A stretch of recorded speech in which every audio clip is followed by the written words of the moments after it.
here at card art for Pioneer. So we're gonna go straight into game right now because they're just starting already.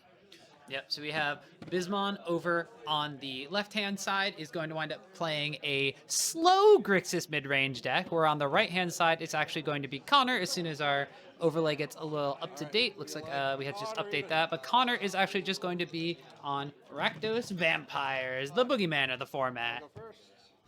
Rakdos Vampires is very much the boogeyman of this format, which I don't know how I feel about seeing this deck again. I think this is Willow's sleeves based off what I see. So borrowing the deck. So it looks like someone borrowing Rakdos Vampires here. Yeah, so this will be an interesting matchup since Bismans always our typical player who always brews up the really weird off-meta stuff. Yeah, this will be one of the ones where you're just like, hey, what's that card? I'm just like, I think I know what it is. Yeah. That's how it usually is with Bisman in our games. Yeah, so Bisman is going to be playing what he's dubbed so far as slow Grixis mid-range. So not Grixis mid-range, but slow Grixis mid-range with Giganta. Yeah, so Giganta Companion does mean that there's going to be no double-costed spells, so no Shieldrids or anything like that in the main deck coming out from Bisman because of that. We do see, just getting a good look at the hand here, there is a FAE of Wishes. So this represents a wish board package coming in from Bisman's deck, as Connor's is going to be thought seizing away the Fable the Mirror Breaker. Pretty standard kind of thing to take, especially if you don't know what you're playing against. But this FAE of Wishes is going to have some pretty fun synergy if Bisman has any sort of targets from the sideboard that you could wind up finding, like, I don't know, maybe there's some Lord Xanders or something like that coming out. I'm just thinking big things if he's calling it slow on purpose. So we don't have the vampire come out here, get killed by the Fatal Push. So we get the blood token. So we're still on pace for a turn 3 Sorin. Yeah, we're still on pace. We could still see turn 3 Sorin into just the quick Vein Ripper here, but it looks like Bisman just going to grab Giganta and pass, so just shields down. So Connor actually top decks the Sorin because wait, is that 3 Sorins in hand? I think it's Sorin. Sorin. Let's see if the last one is Vein Ripper, because I think there was 4 cards in hand. Yeah, so is that 3? I think. Oh, there it is. At least 2 more are the Sorins in the hand, I'm pretty sure. The boogeyman of the format, Vein Ripper. This probably the best turn 3 play of the Pioneer. Yeah, let's see if Bisman's deck is not too slow and that can answer the Vein Ripper here on curve. On curve being turn 3 with the Sorin in hand. But if Bisman doesn't have an answer to either one of these, that's going to very quickly jump up to 7 damage and more. And it looks like just going to wind up using FAE of Wishes, so using the adventure side for granted. So we're going to wind up looking at Bisman's sideboard and finding a card. The more important thing is that you do reveal it, so we'll get at least a chance to see what Bisman is dealing with from his sideboard. And that makes a lot of sense. Yeah, the Shishimite coming out from the sideboard, very important, especially against the Vein Ripper here. So looks like Connor's most likely just going to plus and then swing. Or unless another Thoughtseize is here. Oh, that's devastating. Taking away that EE from the FAE of Wishes. Not what you want to see. So Connor's is going to plus. Going up to 21 altogether, because they'll give it lifelink and death touch in addition to the +1/+1. Branding our drives, making sure everything is correct. we have a legal, making sure we have a legal board state. So we'll go up to 21 here for Connor, and Bisman go down to 13. And Bisman basically just needs to top deck maybe Deadly Cover-Up, maybe if there is an additional Extinction event in his deck. Unfortunately, that is a Restless event, so that's going to be a tapped spell here, but that's pretty solid. That's a good removal spell to have. That's a pretty good top deck. All right, so that's still going to trigger the Vein Ripper, though, so they should be like losing 2 and gaining 2. So Bisman does have an answer for that. We still have Fatal Push revealed. There's a Hostile Investigator in the deck as well. I did mention Deadly Cover-Up, but I completely forgot that Giganta's in the deck, so no Deadly Cover-Ups coming out from Bisman. But just going to wind up playing the FAE of Wishes now, so there's a 1/4 wall in the way of whatever Connor may follow up with here. More importantly, Connor did miss the 4th land drop from the deck, so not going to be able to play multiple threats. Has a Preacher, has Dusk Legion Zealot, and those double Sorins, so these can eventually get big with Sorin plussing them and putting counters on them and doing a bunch of stuff. More importantly, this Preacher represents repeatable card advantage with Connor's life total. Yeah, but so at least we'll have a 1/4 blocker for Bisman for now. As again, I'm not too sure what could be in this really, really slow Grixis mid-range deck, as he's dubbed it. Right now, Bismon's in a bit of trouble because Preacher of the Schism is a 2/4. With that +1/+1 counter is a 3/5, and then next turn will be a 4/6. So Giganta can't actually trade with it. No. So actually gonna text Soren for 1 here with Fatal Wishes. Gonna go down to 2 loyalty. But he's been debating if to even play out the Giganta this turn, which you most likely just have to, unless that bottom card is something huge that we don't know about. I mean, we could also just see Hostile Investigator, Fatal Push. Oh, it's just another land, so we're just gonna play the Giganta then. No, opting to just do Giganta Fatal Push. Interesting because with all the land drops that Connor's missed, it would have been an interesting play to throw out the Hostile Investigator, force a discard, and then Connor would have been discarding some sort of threat or something from their hand. So this might have been a little bit of an interesting play. What this does represent is forcing the Soren to plus in order to try to break the Giganta, and then if you wind up trading, you can just Fatal Push whatever Connor has left on the battlefield because it triggers Revolt. I think it's called Just Legion. Dusk Legion Zealot, so this is Elvish Visionary, but it hurts. You lose a life and you draw a card, so Connor will go down to 22 off of that activation. But now there's 2 vampires on the battlefield, so Sheoldred Edicts and stuff are basically going to get eaten up by a 1/1 instead of having the Preacher of the Schism. But it looks like Connor decided to spread out the damage, and with the Death Touch on the Preacher, this is not necessarily a huge change here, but this will make the Preacher survive a block from Giganta with the second counter. And now we get a Preacher trigger too, so we're going to wind up drawing a card and losing life off of that. Still very healthy though at very trade 1. Those electing to do no blocks here, go down to 7. Now, no. Those double sword and content actually been pretty dead, but players are working out what the blood token can do. Oh, rough! It's very rough being in business position here because it's that's the Hostile Investigator just comes Hostile out. Investigator. Yep. So just forcing a discard. That'll also commit a crime. So that'll wind up creating a clue token. So now Bisman has a way to actually activate Revolt himself on his side. So we could just wind up seeing a passing of the turn, and then Giganta does tap for mana, so we could do that. And then that'll be able to be used for colored mana costs. So that means that you can wind up tapping the 2 mana that Bisman has to sack the clue, and then tapping Giganta for 5 to play Fatal Push for 1. So what I've learned here is great business is on crimes.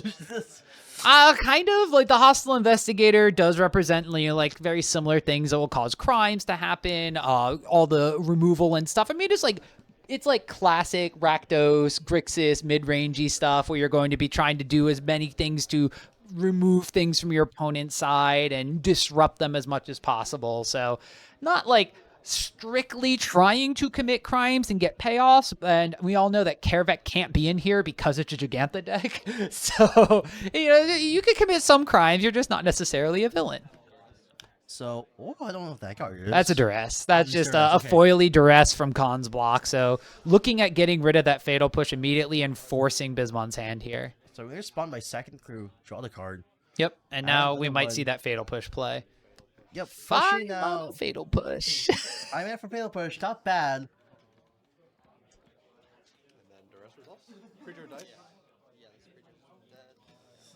Brandon, our judge, making sure that saying that is like Bone Crusher Giant plus another Hostile Investigator. So that's just a whiff on the duress. And this is now Bisman actually representing the ability to maybe turn the corner here. We know there's 2 cards left in Connor's hand, and that's Soren. Yep, Soren, not much you can do about it. I mean, there's just this beginning, the first 3 turns. Ooh. And Bisman could actually get aggressive if he wants to next turn, because this is 2/2. Yeah, so Bisman stabilizes and is looking, looking nice and pretty. You can swing here and there. You can do some things against this. This is just telling me that Soren Vein Ripper is an underpowered card combination in Pioneer. Yeah, honestly, just not good enough. Not good enough. So we're gonna discard another one of those Sorens. Yep. Oh, gets double clue here. Yeah, one The for each value investigator. is coming out.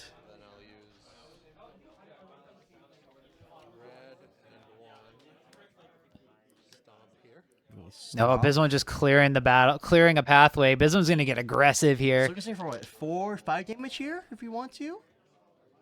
Yeah, because Can't you. swing with that one hostile can swing, so be. So swing for 4. So Connor goes down to 20. Now, Connor needs a top deck of Ripper here. I'm pretty sure to even survive the next few turns.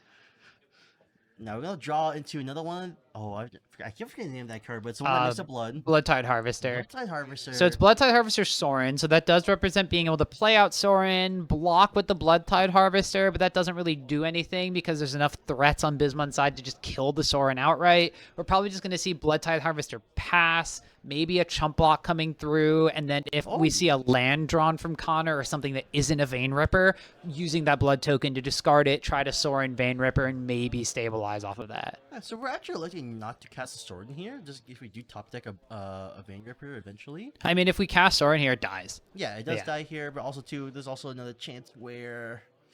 Actually, no, you can't. I forgot. Yeah, because this guy has ETB discard a card. Yeah, so Sorin will go up to Sorin would go up to 5 in this scenario, which would just immediately die to any of 2 of the creatures being attacking from Bisman, or just the Gigantha outright. So we got 5, 9, 13 damage. Oh, so it's actually gonna swing for 1 down to 19. That's it. Yeah, I think Bisman right now is just. This indicates that there's some sort of targeted ability or targeted card in Bisman's hand, whether it be like a Fatal Push or maybe a Thoughtseize or something to be able to, or something to cast at instant speed so that you can commit crimes, so you can get 2 clue tokens off of these hostile investigators.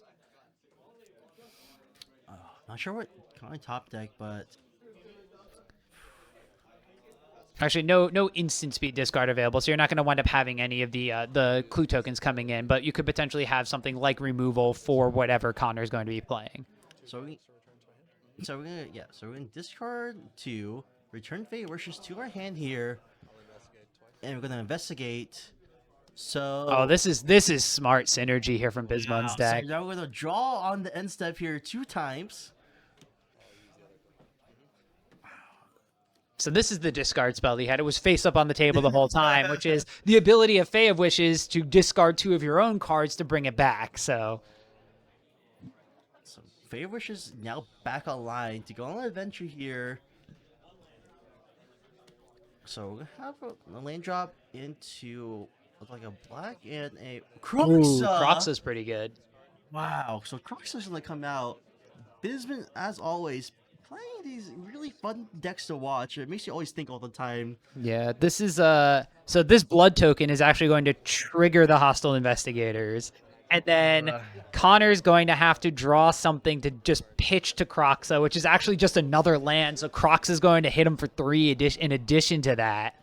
So that's going to be going down to 16. There's, 13 damage represented on the battlefield right now. There's a Restless Vent as well, but it looks like just Croxa going again. That's going to be empty hand. Escaping the Croxa.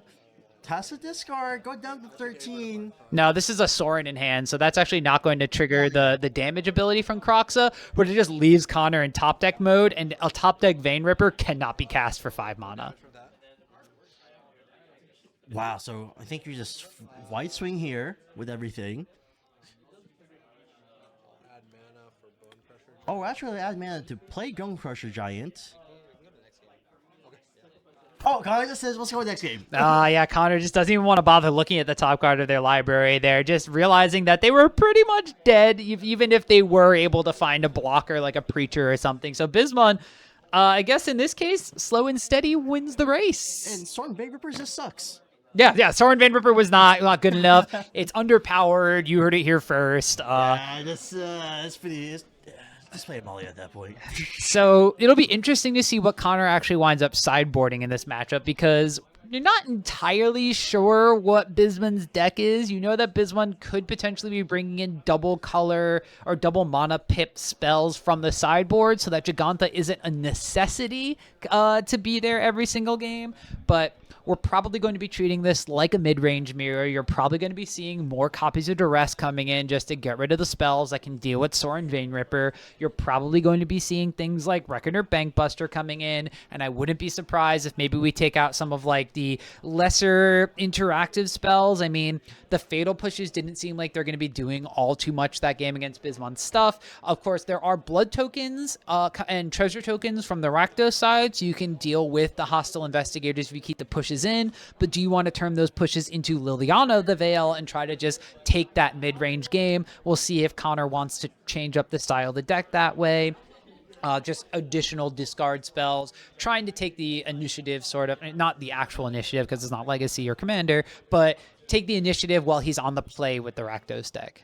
Yeah, and also too is like I am seeing that we do know that Connor is just borrowing the deck, coming at a pretty disadvantage for trying to sideboard into something like this, because being a specialist or being the piloting skill does affect the sideboarding, especially into like a really real deck by Bisman. I was gonna say the more and more like difficult thing for me is I don't know what Bisman's playing and I'm watching him sideboard right now. Yeah, so I don't play vampires, and even if I was playing my typical deck, I don't know what the sideboard is. Bisman, it's like it could be anything. And Bisman's also been a player that really likes these kind of one of or two ofs fun sideboard cards. Like I believe one time I was playing against him and got Test of Talents when I was casting like a Thoughtseize or something, and just did not expect that at all. And all of a sudden, like, goodbye Thoughtseizes. So normally I would say yes, from a Grixis mid-range deck, we could be seeing things like Disdainful Stroke to hard counter Vein Ripper and hard counter Shieldrids and stuff from Connor's side. We could also be seeing Spell Pierces to slow down the fact that Sorin Vein Ripper is a thing that happens. Maybe cutting some of the discard spells or not putting in Duresses when you're on the draw in favor of those kind of low interactive counter magic to kind of punish Connor for just going for it on turn 3. But I'm not sure what Bisman's actually packing in this list, because who knows? I mean, we saw Extinction Event because there is a wish board. Yep. So those interactive spells are probably a little bit lower on the end of what we'll see. And we're probably going to be just seeing answers rather than responses from his sideboard. Connor's still sideboarding, trying to decide what to bring in still. It's always pretty tough, especially when your deck is tailored to face the current meta game. And there's also kind of like this not fallacy, like so there's a discrepancy when you're a mid-range pilot. So when you are a Black X mid-range deck, a lot of people are going to be saying you cut your discard spells. They're not good as top decks. You're going to get your stuff discarded anyway. And then there's another half of the people saying, especially if you're on the play, you run your discard, you get the advantage, you take the tempo of the game. So we'll see which kind of pilot Connor is, because these Rakdos decks have 4 Thoughtseizes main deck. We saw at least 1 Duress in the main deck, so it could be going up to a full 3 or 4, 3 copies, or maybe the full 4 from the sideboard from Connor's deck. We'll have to see, but if I'm in Connor's shoes and I'm on the play and I'm playing against a deck that we saw a lot of spells and random mid-range stuff come out of, I'm probably bringing in a lot of those discard spells or leaving them in. I don't know how many Duresses I want, though, because the one I did cast last game only saw creatures. Yeah, I was able to catch her too on the player mic as well, like telling Bisman like I don't know what the sideboard is. So maybe just to see if he does choose to double down on the discard spells at all, or just elects not to even care. It does look like that, even though Bisman is not finished sideboarding it, he's still shuffling up, and the Giganta is still there. So that does signal that there are no like Shieldrids, Deadly Cover-Ups, or I don't know, Krenko's Buzz Crusher, these dual mana pip colored spells coming in from the sideboard. Yeah, I could play it. I think I have that deck. Actually, it's very interesting too. So with FAE of Wishes, can we pull up Gigantha really quick? Because I do want to get the exact wording down on this, because I do believe Gigantha says that your starting deck cannot have any of these dual colored mana pips on there, which it does. Yes. No card in your starting deck has more than one same mana symbol in its mana cost. Most, notably, wish boards are not your starting deck. They are So not. we could still see Deadly Deadly Cover-Up. We could still see Shieldred. You know, Yes. we could still see Torrential Gearhulk, for all we know, coming out from the sideboard because... I can see that. Well, okay, maybe not Torrential Gearhulk or Shieldred, because FAE of Wishes I do think is non-creature spell. So you have to tutor for a spell. So most likely Deadly Cover-Up, maybe a Meat Hook Massacre type effect, those kinds of things to be coming in. Yeah, so FAE of Wishes can't find creatures, it can only find spells, but that still does signal that Bismans may have these double black or double blue kind of spells in their deck. Strong creatures in Pioneer, 2 mana symbol, like 2 of one color, and then Both players is having a little bit of chatter in between. more like 1 and 2 drops. I believe they're having a conversation about 1 and 2 mana creatures. Is this where I interject my opinions on how Blood Tithe Harvesters should have been banned when people were calling for bans in Rakdos? Dies to 1 mana removal. Oh, Shield. This has been talking about why he's running Shield because it dies to 1 mana removal like Fatal Push. It's true. Valid. Yeah. It's very valid. I mean, so as a player who enjoys playing Waste Not, there is legitimate conversations in the Waste Not community of do we cut Shieldred from the deck, because the synergy with Shieldred in the Waste Not deck specifically is there with things like Gaia Reach Sanitarium. So you draw, force a discard, you gain 2 life, they lose 2 life, and it adds to your Waste Not clock. Hostile Investigator, Kervek, and Aklazat's Deepest Betrayal are also creatures that you want to run in the Waste Not decks. So some decks are cutting Shieldred and only playing Investigator, Aklazat's, and Kervek, and playing more of a proactive game rather than just kind of sitting there and responding and letting Shieldred drain people away. So Bismans here opting for the more proactive play from this slow Grixis deck, but opting to be the fast one instead. So we'll have to see if Bismans winds up being the one to kind of speed things up a little bit or slow things down after sideboarding. Looks like that players are going to be drawing a couple of their cards for just starting off the game. So we'll flip on over there, and we see, no, it looks like still a little bit of shuffling going on from Bismans' side.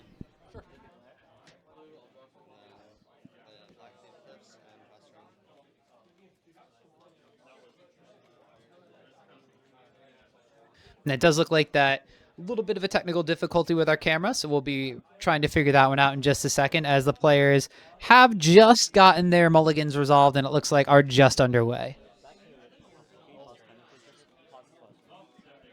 You can see Kyle rushing out from the back room, quickly changing the battery on the camera. Unfortunately, the camera is plugged in, but still drains the battery, so we will get that resolved in just a moment, and the players look like they are very patiently waiting for us to change that out. So we'll have to see what winds up happening in this Rakdos Vampires and slow Grixis midrange kind of matchup.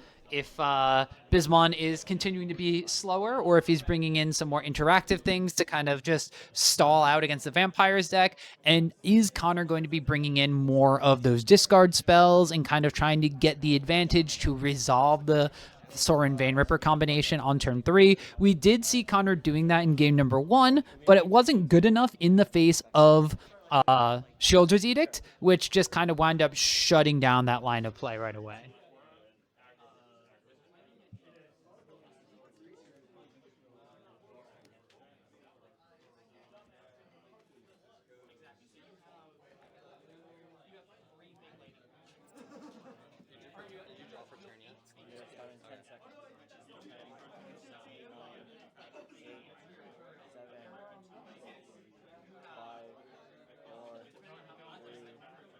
And it looks like that table judge is just counting things down as we are getting back into the game.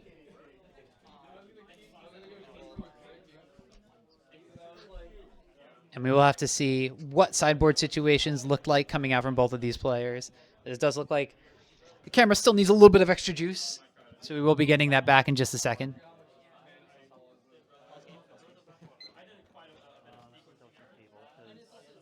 Both players here being very patient. This is the unfortunate downside of doing things live, is that sometimes the things need to be figured out live.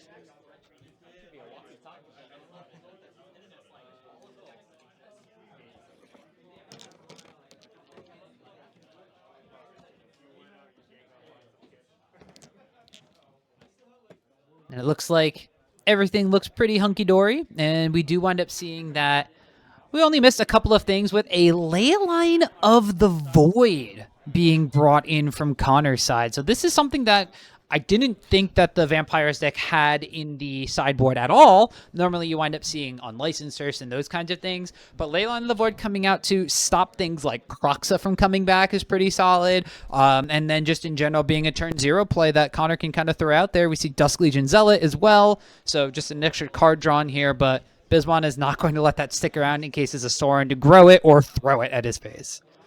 Yeah, so we can go on the venture here. So it does get around the Leyline of the Void, which Connor was pointed at. So we're gonna draw here. Now I'm not too sure Leyline of the Void does much in this match, I guess, besides I'm trying to think. Besides maybe Delic cover up potentially and Croxa. Croxa, there I mean, that's the only thing I can think of, but Croxa is a big issue in these mid-range mirrors because if you answer Croxa, it just comes back. Like, you keep having to remove their spells and remove their creatures, so it just keeps coming back, and it's just this grindy advantage machine that eventually kills you. So if you don't have a way to deal with it, you have to play these kind of removal spells. Yeah, and looks like there's just a Sorin Vein Ripper again. This time a turn later than turn 3, but still coming out to play pretty powerful here. Let's see if Bismans winds up having the shoulders edict again as Connor just moving it over to the side, like pairing for it, but Bismans not snapping that one off right away. yeah, so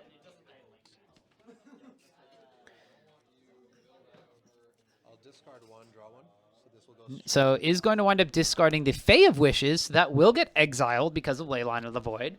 But I guess in this case kind of represents trying to find... I mean, it was only 1 instead of discarding 2. So this might have removal spell in hand, but just maybe looking for land drop or another 2-mana play rather than just throwing out the 1/4 wall. So it looks like Yep, and there we go. There's a Shoulder Deed coming out from Bismans. So same exact thing that happened last game. It's going to wind up draining the life totals a little bit. So Connor will wind up going up. And Bismans winds up going down, but we do wind up having the Goblin Shaman. That's just going to take out Sorin Imperious Bloodlord, make a treasure token on top of that. Bismans still grip full of cards. I think 5 in hand there for him. Has the ability to just play out this Bone Crusher Giant, which looks like he's going to do. Just continuing to play to the board because we know that this Rakdos Vampires list doesn't really have board wipes. It has Path of Peril in most of the list. They're not really running Extinction Event because why would you want to exile your own things in addition to that? So not really suited for like these 3 or higher converted mana cost creatures.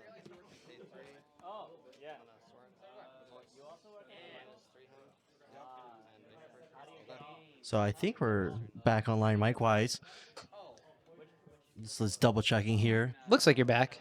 It looks like I am back on this one. So we're gonna have Bone Crusher Giant was casted. I missed quite a bit. So Yeah, there was a second Sorin Vein Ripper that just happened. Oh, so so- this one answered the first one, but what about second Vein Ripper? yeah. So we're gonna have Fable the Mirror flipped here. Not too sure what to do. So Fable the Mirror flips. When declare attacks with Bone Crusher at 2 Sorin. Ooh, this is an interesting attack because this represents a second Bone Crusher Giant in hand or like a play with fire. Torch the Tower would be pretty bad because I would just exile the Vein Ripper outright, so you can't even really Takanuma it back in those cases. But all right, Connor looks like he's just going to go for it. So we're gonna declare blocks here potentially. Ooh, Connor's still thinking. So declare blocks on the Bone Crusher Giant.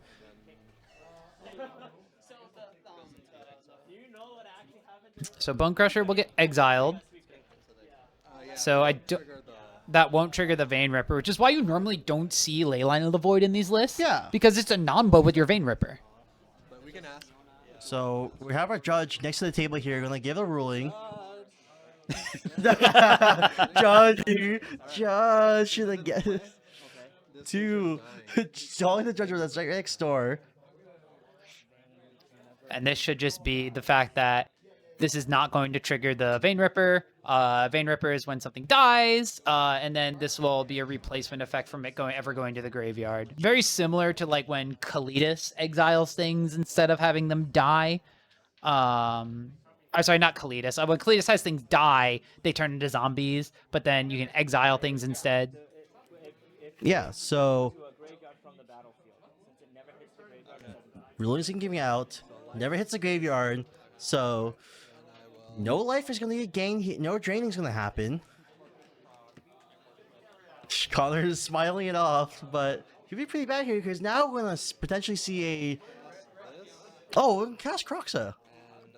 At this point, I mean, Connor's down to 2 cards in hand, so this Croxa just represents a 2-mana discard spell. Connor has a Liliana and something unknown in hand, so that could just be getting rid of something that Connor really wants to keep, and then afterwards, still just removing the Vein Ripper with a 2 damage spell from their hand. There's 2 triggers because I didn't escape it, so it's gonna get sacrificed. But I'm gonna do the discard first. Okay. Yeah, so sacking the triggers, so sacrifice is gonna happen after the discard.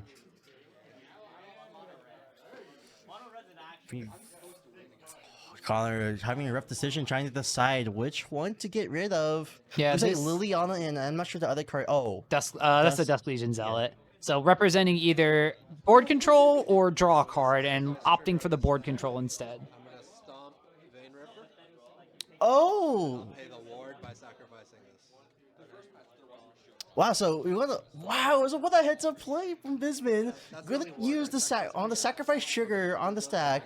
Gonna Bone Crush this giant onto the Vein Ripper, and actually just loses nothing technically. Yeah, because the Croxa was going to get exiled anyway with the escape trigger. So that's very similar to like when you grief scam something. It's just with the grief in play, you're able to reanimate it or not dead after all, so it comes back. So this is going to be a very heads up play from Bisman, using that Croxa that in the face of Leyline of the Void is kind of just a 2-mana discard spell, and using it to its maximum potential to get rid of that Vein Ripper. And now we know that from Connor's side, there's a Liliana, there's an active Sorin, but that Sorin doesn't have anything to activate onto, so it actually just plays out the land. It's going to play the Liliana, and Liliana and Sorin just might both die. Well, this time the plus. Or Connor might want to choose this. Decide to discard. Maybe. Oh, actually, yeah. So in plus discard. This one only has 2 cards in hand. So discards Fatal Push. Yeah, that's not doing anything. Yeah, the Fatal Push, I can do anything right now. You can plus up to nothing. I'm pretty sure on Sorin. Plus Yep. nothing. And it passes. So now Bismon just in a commanding lead. So Connor does have double active Planeswalker, but one is a Liliana that could just die to everything Bismon has on board right now. And the other one is a Sorin that won't do anything unless there's another Vampire. So if there's a removal spell in Bismon's hand, that other Planeswalker also doesn't do anything. So this is normally not the scenario you expect to be in when you're the one with 2 Planeswalkers. What Bismon has right now is just better than what Connor does. But opting to take out the Sorin instead, so very, very fearful of seeing something from the top of Connor's library, but also the fact that this Liliana can't really do too much. If they minus Liliana from Connor's side, you just copy something of Fable the Mirrorbreaker and sacrifice the copy.